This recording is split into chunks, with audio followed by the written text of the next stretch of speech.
कर्म दंड को भी काट सकता है। अभी तक जिस भी संत व महापुरुष से मिले, उन्होंने यही बताया कि पाप कर्म फल भोगने से ही समाप्त होगा।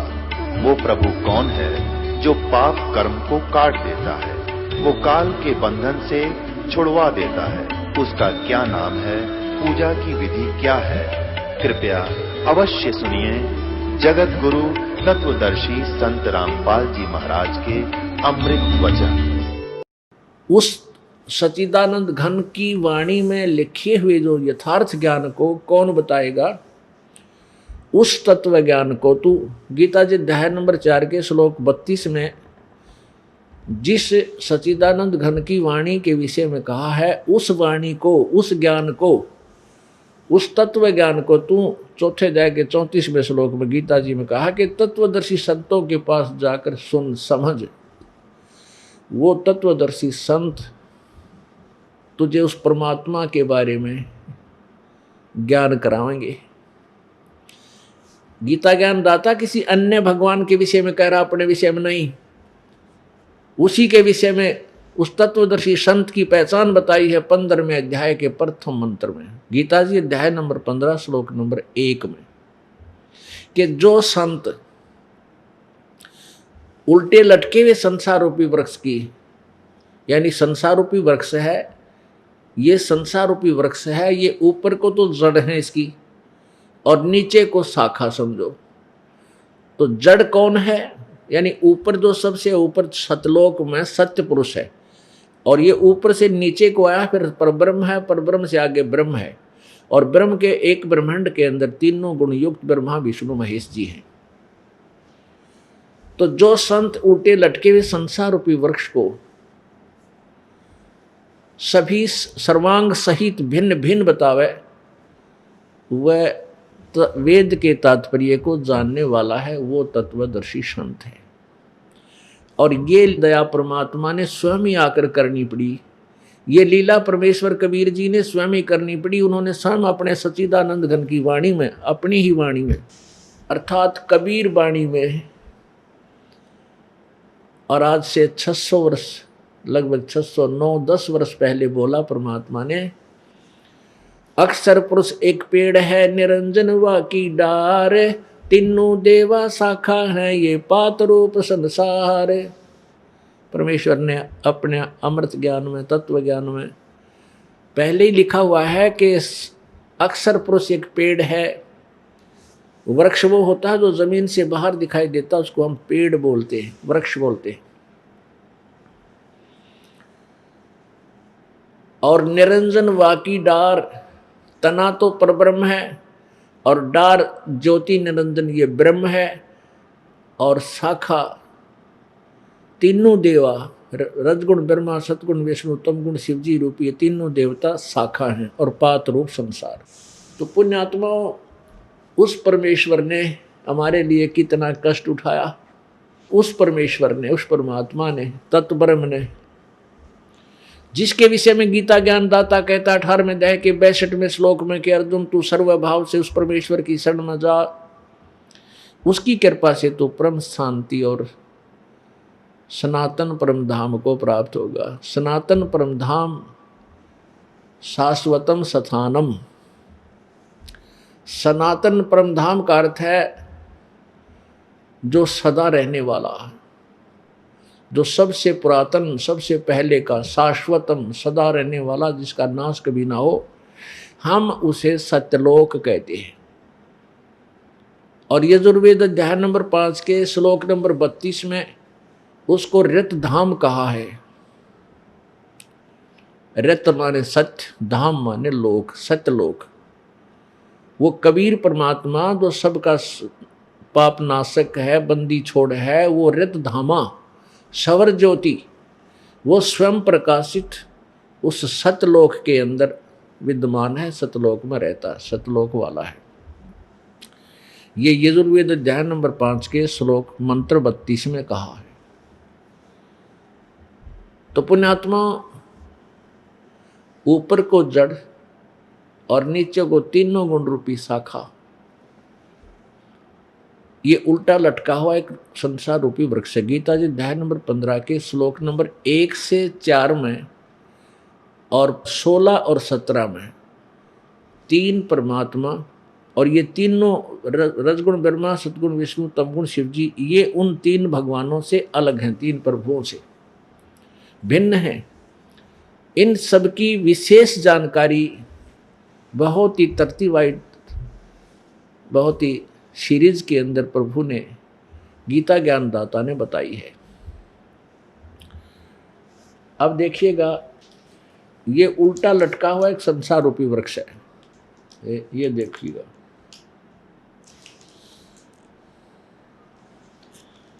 ऊपर को जड़, नीचे को शाखा वाला उल्टा लटका हुआ संसार रूपी वृक्ष का चित्र, ये पूर्ण ब्रह्म परमेश्वर, ये परम अक्षर ब्रह्म तो जड़ हैं, ये मूल समझो। अब हम पेड़ बोलते हैं इतने वृक्ष को, ये इसको हम पेड़ बोलते हैं जो जमीन से बाहर नजर आता है। तो परमात्मा ने, कबीर जी ने कहा कि अक्षर पुरुष एक पेड़ है, निरंजन वा की डार, और तीनों देवा शाखा है, ये पात रूप संसार। कबीर परमेश्वर ने अपनी अमृत वाणी में, सच्चिदानंद घन की वाणी में लिखा है, 5वें वेद में। तो अक्षर पुरुष ये है तना, और निरंजन ये ज्योति निरंजन वा की डार, ये मोटी डार है ब्रह्म सरपुरुष, ये अक्षर पुरुष, ये सरपुरुष सरपुरुष। हम इसको सीधी भाषा में, अपनी लोकल अंग्रेज भाषा में तो क्षर पुरुष कहते हैं, क्षर पुरुष। ये अक्षर अक्षर अक्षर यानी अविनाशी कहते हैं अक्षर को, तो चिर स्थायी अक्षर पुरुष और क्षर पुरुष यानी ब्रह्म, और तीनों देवा शाखा हैं भाई पात रूप संसार। ये तीनों देवा शाखा हैं और ये पात रूप संसार। रजगुण ब्रह्मा, सतगुण विष्णु, तमगुण शिव जी शाखा हैं, और ये पात रूप संसार। ये किसने बताया? कबीर भगवान ने, कबीर परमेश्वर ने। ये फिर देखिएगा, ये है वो परमात्मा पूर्ण ब्रह्म, कबीर साहिब परम अक्षर ब्रह्म, ये जड़ है, और बाकी ये शेष समझो ऐसा है। तो अब हम आपको पवित्र गीता जी के उस अमृत ज्ञान को रूबरू कराएंगे,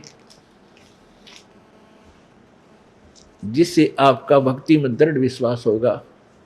और जब तक आपको विश्वास नहीं होगा कि जिस क्रिया को हम कर रहे हैं ये सत्य है, अटल है, अद्वितीय है, तब तक आप परमात्मा प्राप्ति नहीं कर सकते। क्योंकि बीच में कोई ना कोई ऐसा निकम्मा टकरा जाएगा, आपको भक्ति से वंचित कर देगा, आपकी दिशा बदल देगा, कहेगा कि आप गलत साधना कर रहे हो, फिर आप चिंतित हो जाते हो। और जब आप आंखों देख लोगे, फिर आप डगमग नहीं होगे, तब आप भक्ति करने योग्य होगे, परमात्मा पाने के लायक हो जाओगे। जैसे गीता जी अध्याय नंबर 2 के श्लोक नंबर 53 में कहा कि अर्जुन, जिस समय तेरी बुद्धि भिन्न भिन्न प्रकार के भ्रमित करने वाले वचनों से हटकर एक परमात्मा के ऊपर, उस तत्व ज्ञान के ऊपर स्थिर हो जाएगी, यानी तेरा कति संशय मिट जाएगा, एक परमात्मा के ऊपर तू आश्रित हो जाएगा, तब तो तू योग को प्राप्त होगा, यानी तब तो तेरी भक्ति प्रारंभ होगी, तब तो तू भक्त बनेगा, योगी होगा, ये सोच लो। तो ऐसे आपको ऐसा अमृत ज्ञान देकर के निसंशय करना चाहता है ये दास कि कोई आपको डगमग ना करे। अब आपको श्रीमद् भगवत गीता दिखाते हैं, अध्याय नंबर 15 का और श्लोक नंबर 1। देखिएगा, श्रीमद् भगवत गीता, ये जय दयाल गोविंद का इसके अनुवादक हैं और गीता प्रेस गोरखपुर से प्रकाशित है। अथ पंचदशो अध्याय,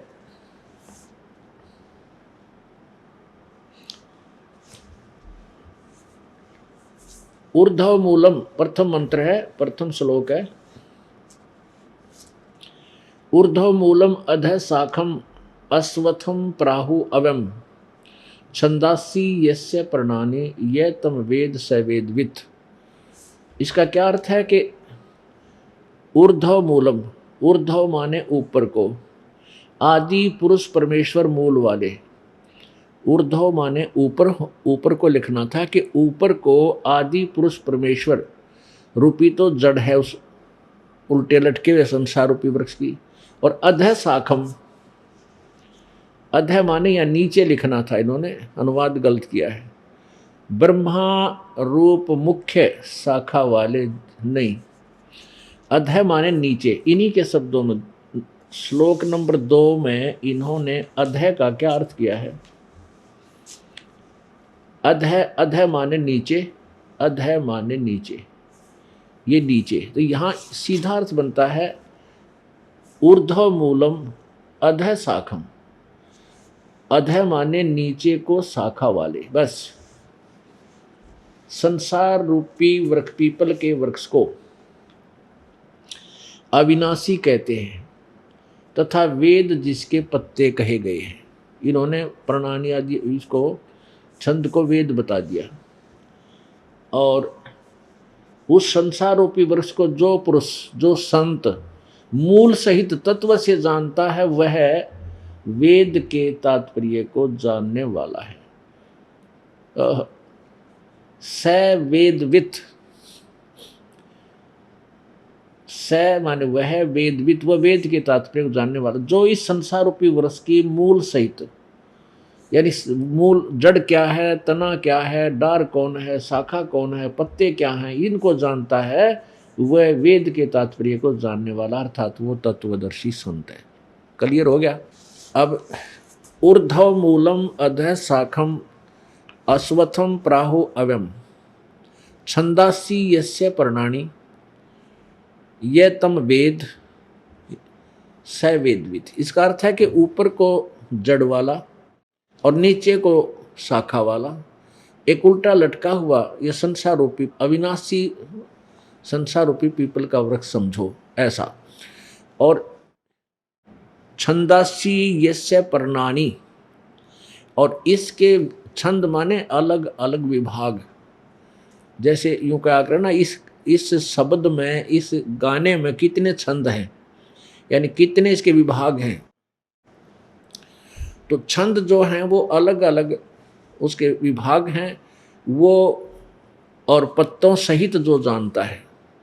छंदासी यस्य प्रणानि, जिसके ये पत्ते आधि और शाखा डार ये छंद हैं, ये अलग अलग विभाग हैं। यह तम वेद, जो इसको जानता है, इन सब को विभागों को जानता है, स वेदवित् वो तत्वदर्शी संत है। इसका ये अर्थ है। अच्छा, अब गीता ज्ञान दाता ने केवल इतना बताया है कि ऊपर को जड़ और नीचे को तीनों गुण रूपी शाखा, तीनों गुण, रजगुण ब्रह्मा, सतगुण विष्णु, तमगुण शिव जी, बस इसके अतिरिक्त इसने कुछ भी और ज्ञान नहीं दिया। इसके लिए कहा कि उसको पूरी जानकारी तो तत्वदर्शी संत देगा, उससे पूछो।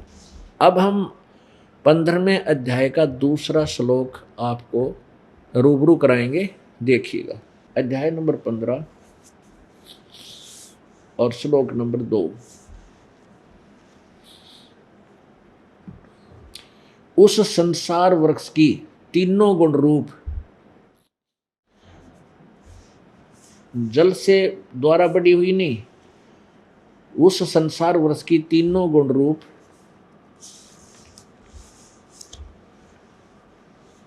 विषय पर वाला शाखा, या इसका अर्थ है कि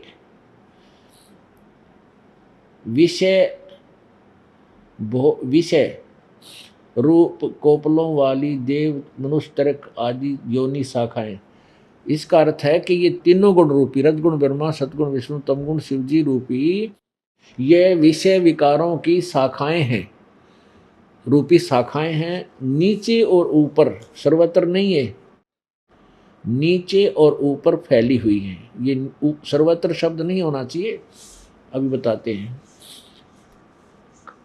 फैली हुई हैं और मनुष्य लोक में कर्मों अनुसार बांधने वाली, मूलानी ये नहीं मुख्य कारण है, मुख्य ही जड़ है इसकी, जीव को यहाँ फंसाए रखने की, कर्मों के बंधन में बांधने की। ये ब्रह्मा विष्णु महेश रूपी तीनों देवता ये मुख्य कारण है, हमें यह बांध कर रखते हैं, कर्मानुसार बांधते हैं। और नीचे और ऊपर सभी नहीं, ऊपर और नीचे व्याप्त हो रही है। अपुण्यात्माओं, जैसे ये पृथ्वी लोक के ऊपर गीता जी का ज्ञान बोला जा रहा था, ऊपर स्वर्ग है, नीचे पाताल। तो रजगुण ब्रह्मा जी, सतगुण विष्णु जी, तमगुण शिव जी रूपी तीनों शाखाओं की अर्थात इनकी रेंज, इनकी प्रभुता इन तीन ही लोकों में है, अन्य में नहीं है। सर्वत्र लिखना इनके साथ ये ठीक अनुवाद नहीं है इनका। अब क्या सिद्ध हो गया कि ये तीनों गुण रूपी जो ऊपर नीचे विषय विकारों की जो शाखाएं हैं, ये इस जीव को कर्मानुसार यहाँ फंसाए रखने की भी मुख्य कारण है, जड़ है, मूलानी। अब रजगुण ब्रह्मा, सतगुण विष्णु, तमगुण शिव जी, ये फिर कंसेप्ट क्लियर करना पड़ेगा, क्योंकि प्रत्येक सत्संग में श्रोता बदलते रहते हैं।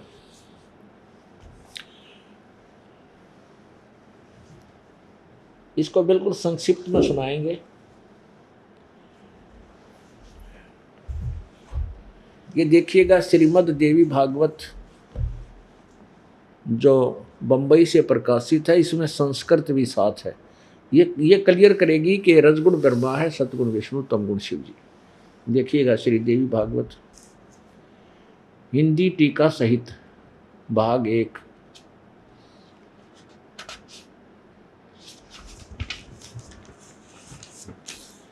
अथ देवी भागवतम सभाष्टीकम समात्यम खेमराज श्री कृष्णदास प्रकाशन बंबई 4।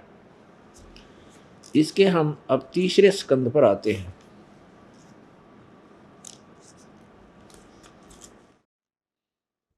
ये तीसरा स्कंद। अथ श्रीमद् देवी भागवते भाषा टीका युक्ते तृतीय स्कंद है प्रारंभते। इसके प्रश्न नंबर 11 पे और स्कंद तृतीय स्कंद है, और अध्याय नंबर 5 के और मंत्र नंबर 8 को आपको पढ़कर सुनाते हैं।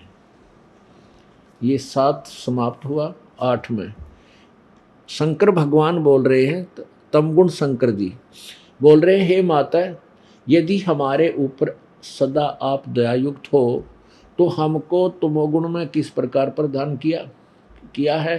ब्रह्मा रजोगुण और हरि सतोगुण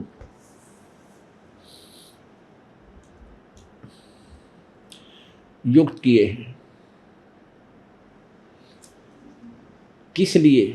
हे माता, यदि हमारे ऊपर दया सदा आप दयायुक्त हो तो हमको तमोगुण में किस प्रकार प्रदान किया है। रजोगुण और ब्रह्मा को रजोगुण, सतगुण विष्णु को सतगुण किया है। क्यों किया है?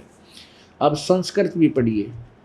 ये 7वां समाप्त हुआ, 8वां प्रारंभ होता है। यदि दया धर्मना न सदाम्बिके कथम अहम विहित तमोगुण। शंकर भगवान कहता है, मुझे तमोगुण क्यों बना दिया, और कमल से उत्पन्न होने वाले ब्रह्मा को रजोगुण संभव, उसको रजोगुण क्यों बना दिया। और सुहित है किमु सतोगुण हरि, और विष्णु को सतोगुण क्यों बना दिया। यदि आप कहते हो आप हमारे ऊपर दयालु हो, यदि दया धर्मना न सदाम्बिके, यदि आप हमारे ऊपर सदा, हे माता, यदि आप हमारे ऊपर सदा आप दयायुक्त हो तो हमको इस खचड़े में क्यों डाल दिया, क्यों पचड़े में घेर दिया हमारे को। इससे सिद्ध हो गया रजगुण ब्रह्मा है, सतगुण विष्णु, तमगुण शिव जी। ये भी दुखी हैं कि आप एक तरफ तो कहते हो बेटा मुझे तुम बहुत प्यारे लगते हो, और एक तरफ दूसरी तरफ आपने हमारे से ये कुकर्म करवा रखे जीवों की केवरन मैटी हो रही। तो हमें ऐसे क्यों बना दिया आपने कि हमारे अंदर से गुण भर दिए, हमारे बस की बात रही नहीं। अब फिर देखिएगा, अब ये गीता प्रेस गोरखपुर से प्रकाशित, ये भी देख लीजिए। ये देखिएगा श्रीमद् देवी भागवत, गीता प्रेस गोरखपुर से प्रकाशित है। इसके संपादक कौन है? हनुमान प्रसाद पोदार, चिमनलाल गोस्वामी। और ये कहाँ से प्रकाशित है और मुद्रित है? प्रकाशक में मुद्रक हैं गीता प्रेस गोरखपुर, गोविंद भवन कार्यालय, कोलकाता का संस्थान। इसके 123 पृष्ठ पर ले चलते हैं आपको। प्रश्न नंबर 123, सकंद, तीसरा सकंद। और यहाँ भगवान शंकर विष्णु जी दुर्गा की, अपनी माता की स्तुति कर रहे हैं। तुम शुद्ध स्वरूपा हो, यह संसार तुम ही से उद्भासित हो रहा है। मैं विष्णु, मैं ब्रह्मा और शंकर, हम सभी तुम्हारी कृपा से विद्यमान हैं। हमारा आविर्भाव और तिरोभाव हुआ करता है। आविर्भाव माने जन्म, तिरोभाव माने मृत्यु। विष्णु भगवान स्वयं कह रहे हैं कि हम तो जन्मते और मरते हैं, हमारा जन्म और मृत्यु होता है, अविनाशी नहीं है, अजर अमर नहीं है। केवल तुम ही नित्य हो, अविनाशी, नित्य माने सदा रहने वाली, अविनाशी हो, जगत जननी हो। प्रकृति शब्द याद रखना, ये गीता में काम आओगा 14वें अध्याय में। प्रकृति दुर्गा को कहते हैं, प्रकृति और सनातनी देवी हो। भगवान शंकर बोले देवी, यदि महाभाग विष्णु तुम्ही से प्रकट हुए हैं तो उनके बाद उत्पन्न होने वाले ब्रह्मा भी तुम्हारे ही बालक हुए। और फिर मैं तमोगुणी लीला करने वाला शंकर क्या तुम्हारी संतान नहीं हुआ? अर्थात मुझे भी जन्म देने वाली, उत्पन्न करने वाली तुम ही हो। शिवे, संपूर्ण संसार की सृष्टि करने में तुम बड़ी चतुर हो। इस संसार की सृष्टि, स्थिति और संहार में तुम्हारे गुण सदा समर्थ हैं। उन्हीं तीनों गुणों से उत्पन्न हम, यानी ब्रह्मा, विष्णु एवं शंकर, नियमानुसार कार्य में तत्पर रहते हैं। इससे अब ये कंसेप्ट क्लियर हो गया कि रजगुण ब्रह्मा जी, सतगुण विष्णु जी और तमगुण शंकर जी, शिव जी।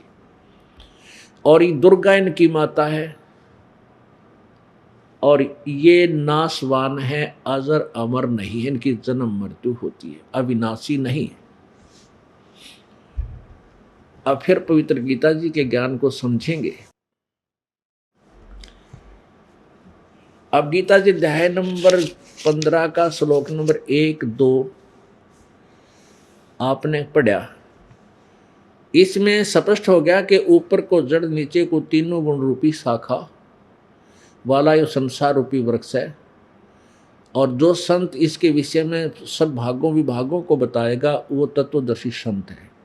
और इन कर्मानुसार यहाँ हमें फंसाए रखने के लिए, बांधे रखने के लिए के मुख्य कारण रजगुण ब्रह्मा, सतगुण विष्णु, तमगुण शिव जी, ये मुख्य कारण है। ये यहाँ हमें फंसाए रखने की मूल कारण है, जड़ है। आगे तीसरे श्लोक में गीता ज्ञान दाता क्या कहता है कि मैं तुझे जो ज्ञान दे रहा हूं, इस संसार रूपी वृक्ष की विस्तार से जानकारी नहीं दे सकता, क्योंकि मुझे इसके आदि और अंत का ज्ञान नहीं। इति सिद्धम, गीता ज्ञान दाता अल्पज्ञ है, वो सर्वज्ञ नहीं है, अल्पज्ञ है। उसने इस ऑप्शन छोड़ दिया है गीता अध्याय नंबर 4 के श्लोक नंबर 34 में कि उस जो गीता की अध्याय नंबर 4 के श्लोक 32 में जिस तत्व ज्ञान के विषय में सच्चिदानंद घन की वाणी अर्थात 5वें वेद के विषय में जो जानकारी दी है, जिसमें विस्तार से सब ज्ञान लिखा है, उसकी जानकारी किसी तत्वदर्शी संत से पूछो, उनसे पूछो। तो इसलिए यहाँ कह रहा है कि मुझे इसका कंप्लीट ज्ञान नहीं है। यहाँ तेरे और मेरे विचार काल में, तेरे मेरे इस गीता जी के डिस्कशन में मैं तुझे कंप्लीट नहीं बता पाऊंगा। अब देखिए अध्याय नंबर 15 और हमने ये दूसरा यहाँ पढ़ लिया, दूसरा मंत्र। अब तीसरा पढ़ेंगे। इस संसार वृक्ष का स्वरूप जैसा कहा है वैसा यहाँ विचार काल में अर्थात तेरे मेरी अब जो चर्चा चल रही है इसमें नहीं पाया जाता, इसमें नहीं बता पाऊंगा, क्योंकि न तो इसका आदि और न इसका अंत है, और न इसकी अच्छी प्रकार सचिथी है ही है। इसलिए इस सुविरुद्ध मूलम सो विरुद्ध मूलम, अहमता ममता वासना, ये अनुवादकर्ता की अपनी सोच है जो अल्पज्य है गीता ज्ञानदाता, इसको ज्ञान नहीं। इसका सीधा है कि सो विरुद्ध मूलम, अति दृढ़ मूल वाले, यानी जो जड़ रूपी भगवान है, इस संसार रूपी वृक्ष का जो जड़ है वो सो विरुद्ध मूलम, यानी वो अति दृढ़ है, वो अविनाशी है, वो कभी नष्ट नहीं आता, कभी डगमग नहीं होता, सुदृढ़ है।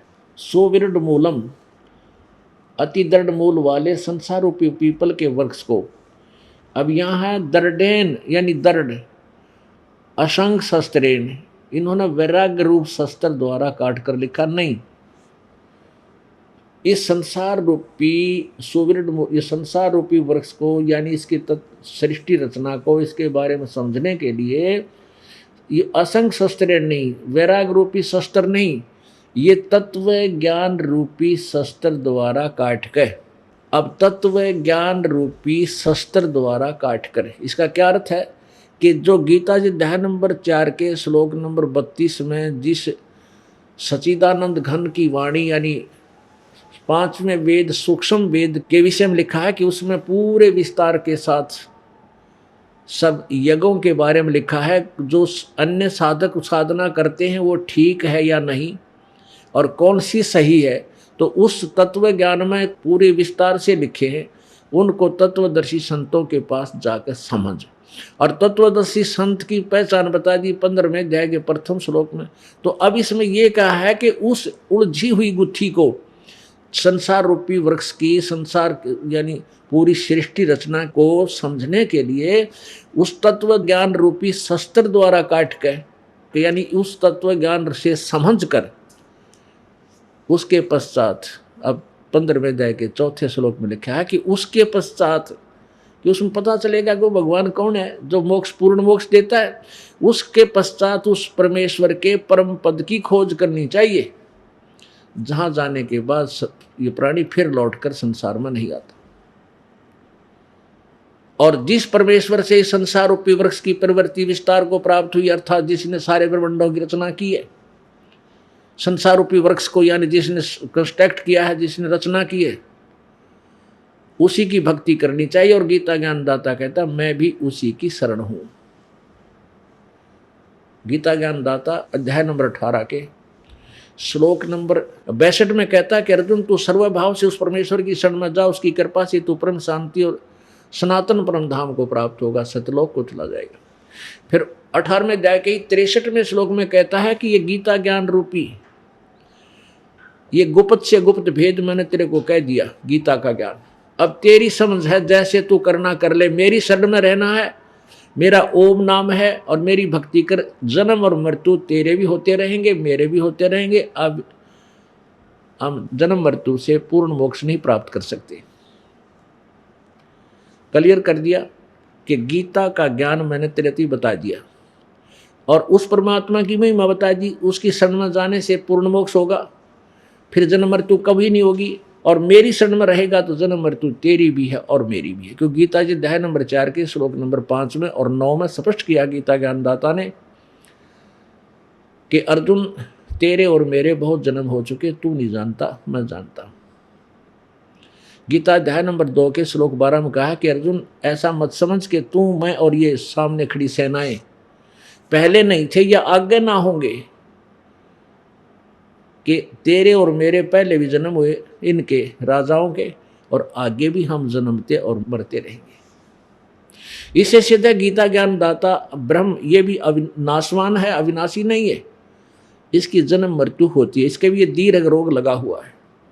इसलिए ये कहता है कि तू समझ ले 18वें अध्याय के 63वें श्लोक में कि ये गुप्त से गुप्त ज्ञान मैंने दे दिया, उसकी शरण में जा जिसकी कृपा से तू परम शांति और शाश्वत स्थान को प्राप्त होगा।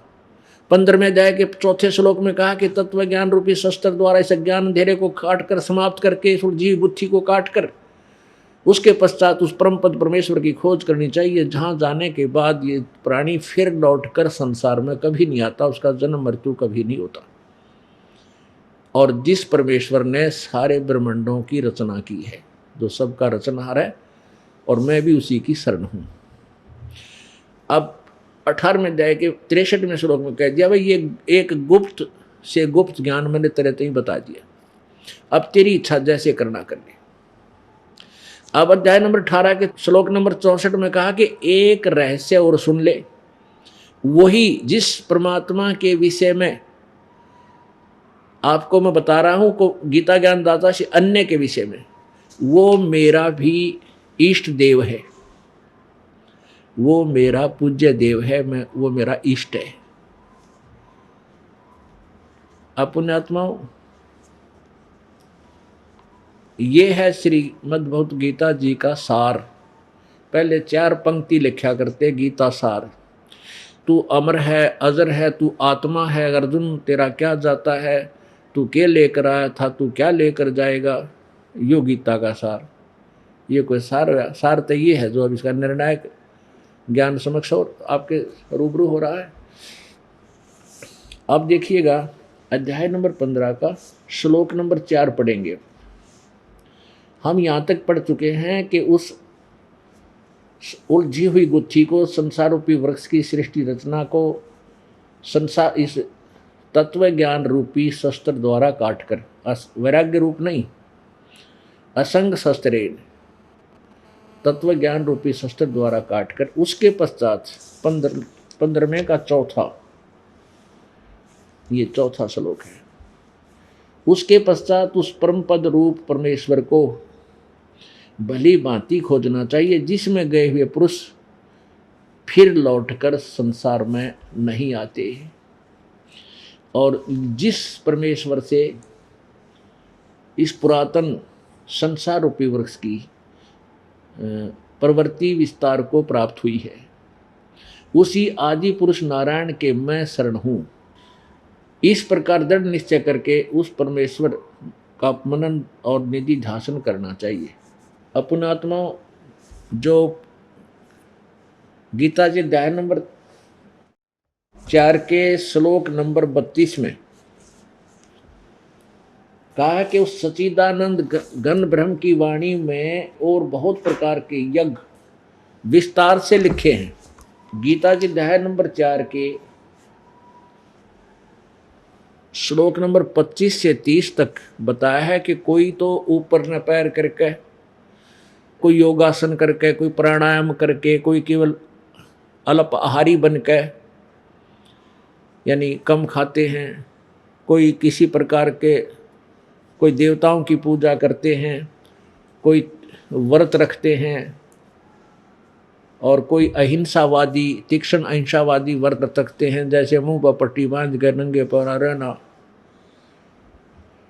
ये सब अपनी अपनी साधनाएं करते हैं और अपनी साधनाओं को पाप नाशक जानते हैं। इसलिए चौथे अध्याय के 32वें श्लोक में कहा कि इस प्रकार की बहुत विस्तार से और वाणियां जो अनुष्ठान लिखे गए हैं सच्चिदानंद घन ब्रह्म की वाणी में, परमात्मा की वाणी में, 5वें वेद में, और उसमें ये स्पष्ट वर्णन किया गया, विस्तार से कहा गया कि जो साधना ये करते हैं ये ठीक है या गलत है, और सत साधना कौन सी है उस परमात्मा के ज्ञान में, वो विस्तार से कहे। उसको तत्वदर्शी संतों के पास जाकर समझ। अब वो सच्चिदानंद घन की वाणी में क्या लिखा है ये आपको सुनाते हैं। परमेश्वर पूर्ण ब्रह्म कबीर देव जी ने अपनी प्यारी आत्मा आदरणीय गरीबदास साहिब जी को अपनी कृपा से सत्यलोक के दर्शन कराए, फिर अपनी अमर वाणी अपना ज्ञान उनके अंतःकरण में फैक्स कर दिया, ट्रांसफर कर दिया, और फिर संत गरीबदास जी ने आंखों देखा ऊपर के सब ब्रह्मांडों का और सब चित्रण जो है अपने मुखारविंद से परमात्मा का दिया हुआ ज्ञान कैसे उच्चारण किया। सट दर्शन सट भेख कहावें, बहुविध धुंधु धार मचावें, तीर्थ व्रत करें तरबीता, वेद पुराण पढ़ते हैं गीता। ये भी बैदा है बैदे से भेद अलैदा, ये भी बैदा। बैदा माने यूजलेस, जो कह रहे हैं क्यों बैदा बोला है, बैदा माने व्यर्थ का, व्यर्थ, यूजलेस, ये साधनाएं सब गलत हैं। सट दर्शन सट भेष कहावें, बहुविध धूं धार मचावें। ये सट दर्शन सट भेष कहावें, 6 प्रकार के ये सट दर्शनी बोलते हैं, जो 6 प्रकार के अलग अलग, जैसे गिरी, पुरी, नागा, औगड़, वैष्णो आदि आदि।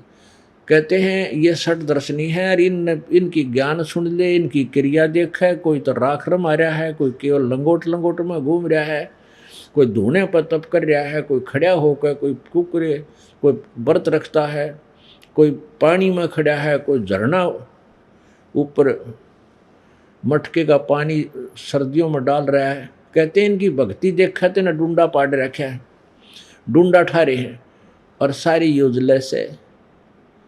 गीता जी अध्याय नंबर 16 के श्लोक नंबर 23 में कहा है कि शास्त्र विधि को त्याग कर जो मनमाना आचरण करते हैं, मनमानी पूजाएं करते हैं, उनको न तो कोई सुख होता है, ना उनको कोई सिद्धि प्राप्त होती है, ना उनकी कोई गति होती है।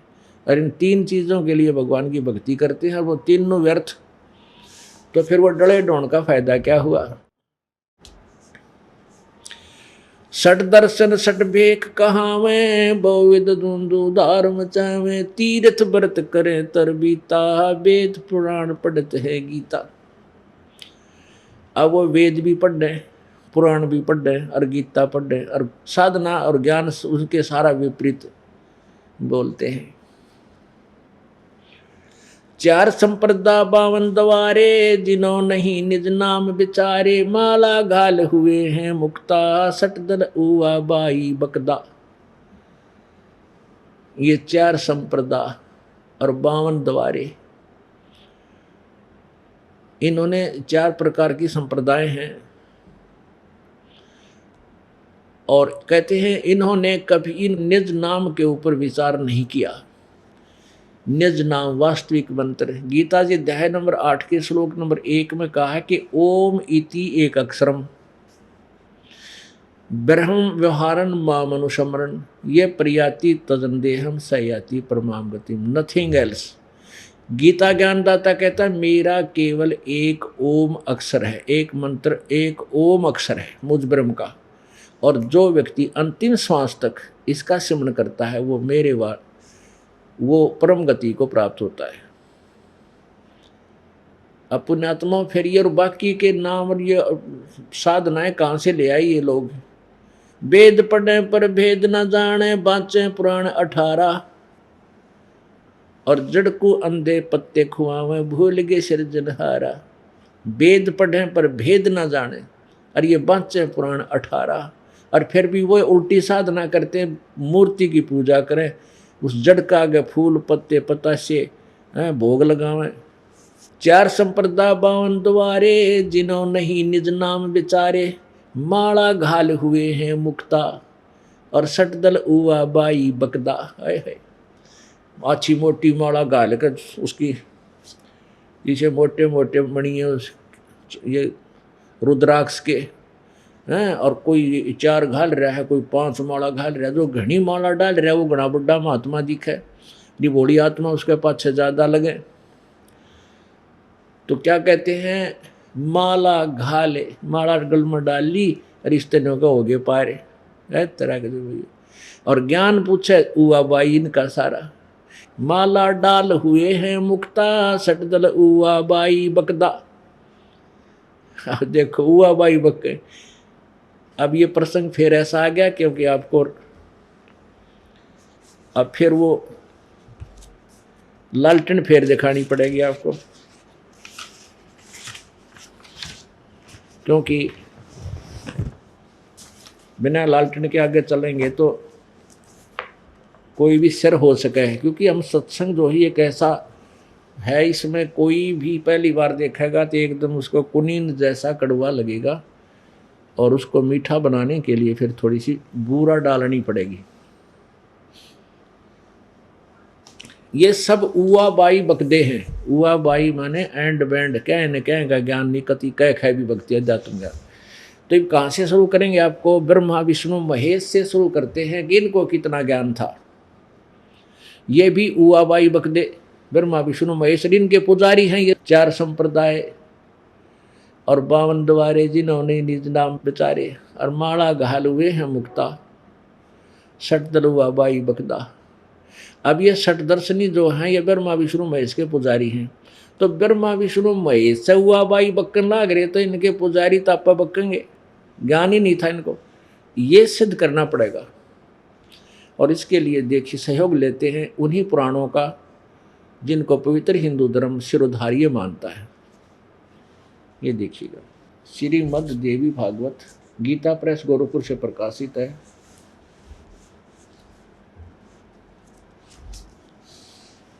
इसके संपादक हैं हनुमान प्रसाद पोदार और चिमन लाल गोस्वामी। ये कहाँ से प्रकाशित है? गीता प्रेस गोरखपुर से। प्रकाशक में मुद्रक हैं गीता प्रेस गोरखपुर, गोविंद मोहन कार्यालय, कोलकाता का संस्थान।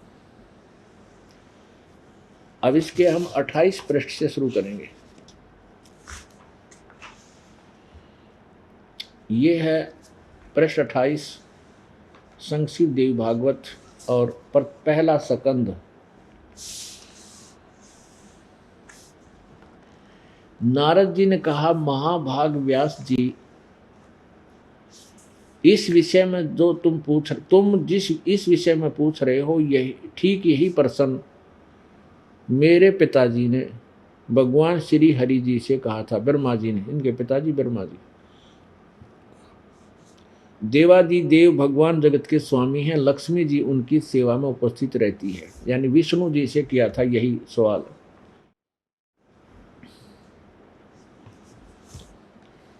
पीतांबर धारण करते हैं, 4 भुजाएं हैं, वक्षस्थल पर श्री वत्स का चिन्ह चमकता है, वे चराचर जगत के आश्रयदाता हैं। नारद जी कह रहे हैं विष्णु को सबके आश्रयदाता हैं, जगत गुरु एवं देवताओं के भी देवता हैं। जगत गुरु हैं विष्णु जी के बारे में नारद जी कह रहे हैं। ऐसे जगत प्रभु भगवान श्री हरि महान तप कर रहे थे, उनकी समाधि लगी थी। यह देखकर मेरे पिता ब्रह्मा जी को बड़ा आश्चर्य हुआ।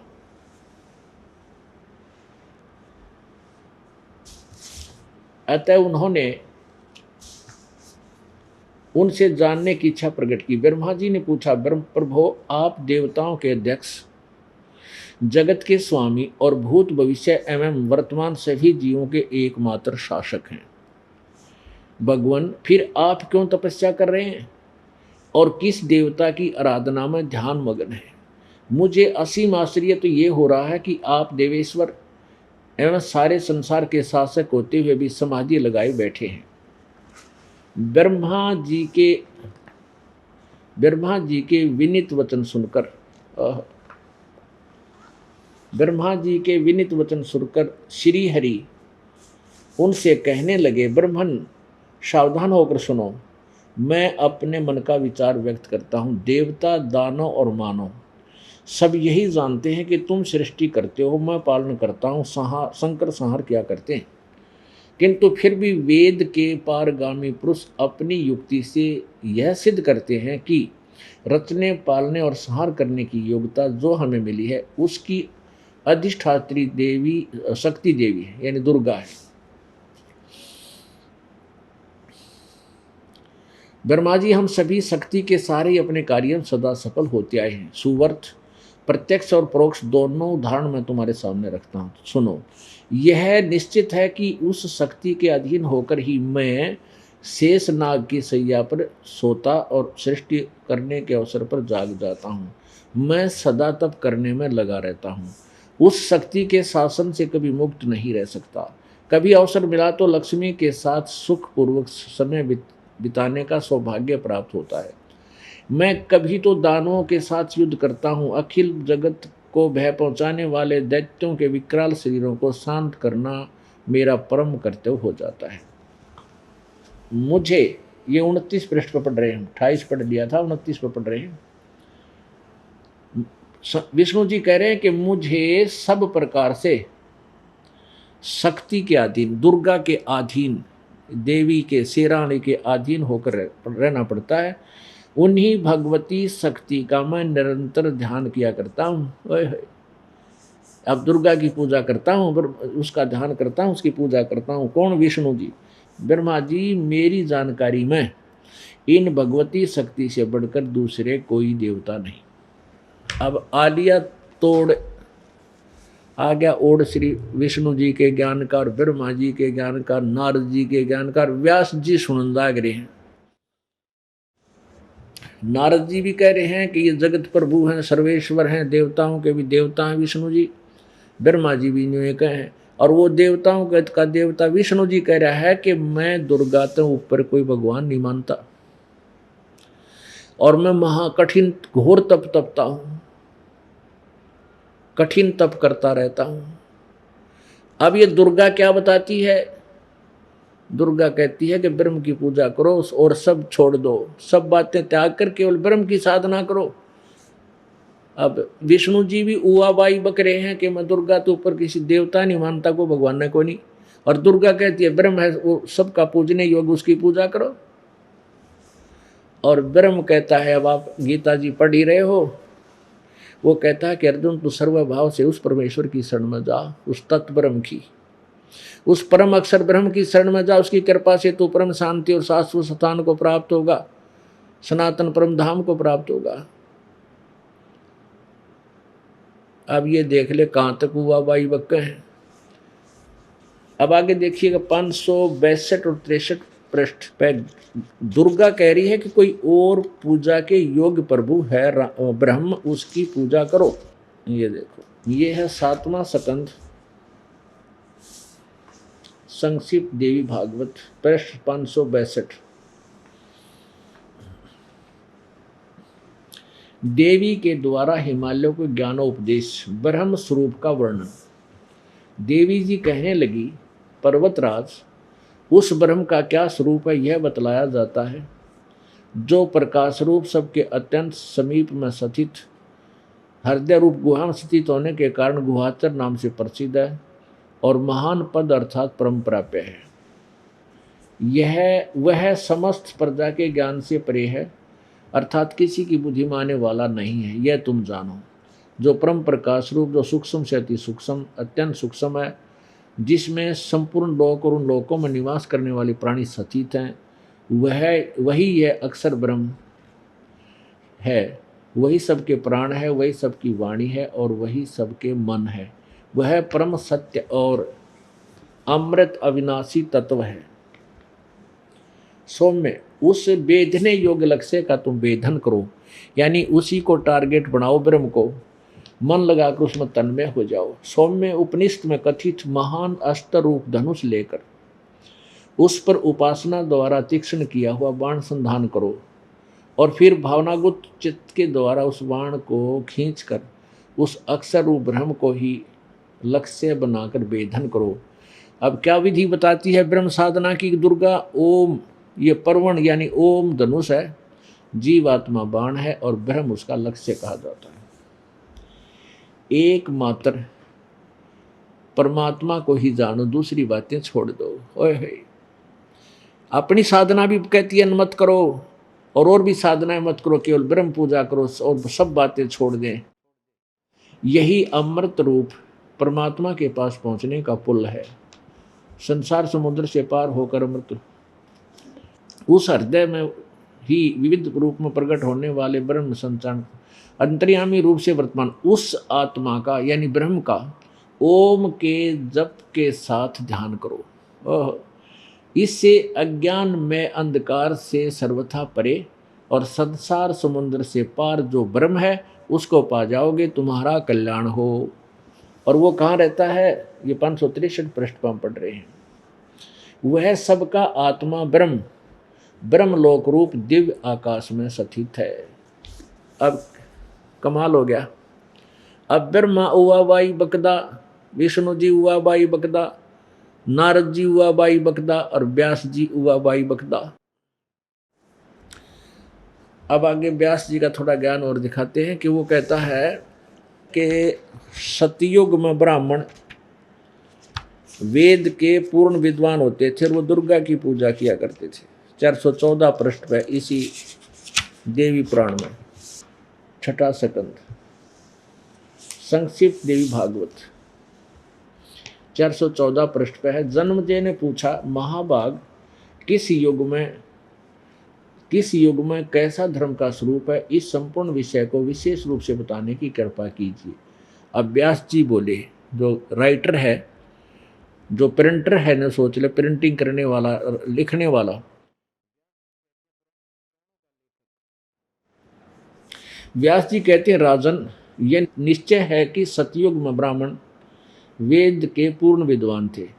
उनके द्वारा निरंतर भगवती जगदम्बा की आराधना होती थी। भगवती का दर्शन करने के लिए उनका मन सदा ललायित रहता था। अब सतयुग के ब्राह्मणों का भी ओढ़ आ गया ज्ञान का। जो सतयुग के ब्राह्मण यानी ऋषि, और फिर त्रेता द्वापर और कलियुगानों का तो कहना है कि, और दुर्गा कह रही है कि वो ब्रह्म की पूजा करो, और वो वेद के विद्वान माने जाने वाले, क्योंकि हम दुर्गा की पूजा करते थे। वेद पढ़े पर भेद न जाने, बाचे पुराण 18। जड़ को अंधे पत्ते खुआवे, भूल गए सिरजनहारा। और वेद पढ़े पर वेद नहीं जाने, और 18 पुराणों को भी पढ़ रहे हैं, और ये फिर जड़ की पूजा करें। इसी में आगे लिखा कि वो मंदिर बनवाया करते, उसकी मूर्ति स्थापित किया करते दुर्गा की। अब आते हैं सचिदानंद घन की वाणी पढ़ते हैं। सठ दर्शन सठ बेस कहावें, बहुविध धुंधुधार मचावें। तीर्थ व्रत करें तरबीता, वेद पुराण पढ़त हैं गीता। यो भी बैदा है बैदे से भेद अलैदा, ये भी बैदा। 4 संप्रदा 52 दवारे, जिन्हों नहीं निज नाम बिचारे। देवी कह रही है कि उस ब्रह्म की पूजा करो और सब बातें छोड़ दो, उसका एक ओम नाम है। फिर ये बाकी लटरम सटरम कितने ले आए, ऊपर न पैर करना, धूना पर तपना, माला घाल लेना, लंगोट लंगोट में घूमना है, पता नहीं कितने पाखंड रच लिए। तो इन आडंबरों की क्या आवश्यकता थी। इससे सिद्ध है कि इन्होंने ये पढ़ते भी थे पर भेद नहीं, क्योंकि गुरु बिन काहू न पाया ज्ञाना, जो थो था बुझ छड़े किसाना। गुरु बिन वेद पढ़े जो प्राणी, समझे न सारा रहे अज्ञानी। तो सतयुग के ब्राह्मण अज्ञानी, ब्रह्मा विष्णु महेश अज्ञानी, फिर वो रह के गए इस पृथ्वी पर खाक। अब देखो, इससे सिद्ध है कि इनको सतगुरु नहीं मिले। यजुर्वेद अध्याय नंबर 40 के श्लोक नंबर 15 में कहा है कि ओम कर्तु समर किलवे समर और कर्तुम समर। ओनली एक ओम नाम है ब्रह्म का, और ओम नाम का जाप काम करते करते सिमरण करो, विशेष कसक के साथ सिमरण करो, और